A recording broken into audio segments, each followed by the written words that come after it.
Joe Manchin, y'all, can't do nothing with him.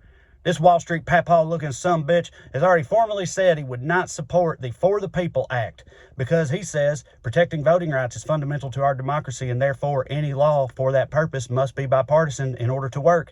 And since no Republicans support this bill, he just can't do it. I got a question. What kind of fairy tale legislation is he waiting on? Because we all know, in America today, it doesn't matter how up the Republicans' alley a bill might sound. Like, I don't give a damn if a bill came out proposing to rename every bald eagle in this country after a college football coach or some super conservative sounding shit like that. If that bill was sponsored by the Democrats, every Republican in Congress would be like, well, listen, it's a slippery slope. First it's the birds, next they'll be trying to name our trucks after lesbians. Manchin waiting on Republicans to come to the table is like the kid in Angels in the Outfield waiting on his dirtbag daddy to come home. He's like, sorry, buddy, not even literal divine intervention is getting that shit done.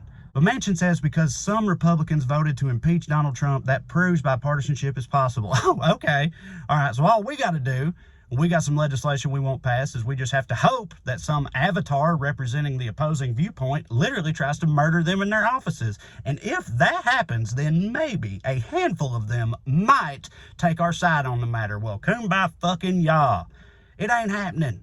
Especially in this case, because Manchin says that failing to protect voting rights would be a threat to our democracy, and that's why we need Republican support to do it. Well, somebody might want to tell him the reason Republicans don't support it is because they're a little too busy threatening democracy by dismantling voting rights. I mean, it'd be like trying to make a new rule that says you can't have an assault rifle in an Arby's, but not instating it because you don't have the support of the Gravy Seals. I mean, no shit. They're the reason we're here right now. Of course they're not for it. What are we talking about? And I mean, the idea of bipartisanship is fine. Sure, you know, I'm a liberal who grew up in the South. I understand. In my head as a kid, it was like, you know, Trey, maybe if you don't make fun of the Bible so much, they might not call you gay every day. Bipartisanship. I get it. And as far as regular day-to-day, I don't want to fuck up Thanksgiving dinner types of bipartisanship. I'm still for it. You know, find a way to get along with each other. Absolutely. But if we're talking about people in power at the tip-top, there will be no bipartisanship as long as this version of the GOP is there. Mitch McConnell murdered that dream long ago, as he is wont to do.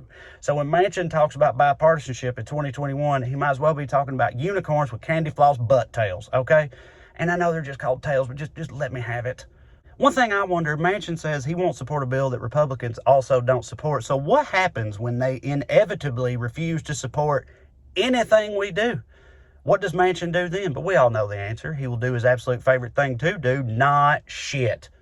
Nothing gets a career politician going quite like keeping some shit from changing. I bet him and McConnell are behind closed doors on some oil yacht laughing about this shit while they watch two drugged up panda bears fight to the death or whatever people do on them boats.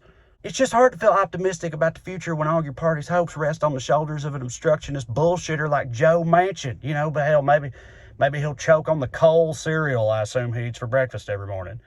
In which case a Republican would surely replace him and things would be even worse. You know what? I'm just going to call it. Love y'all.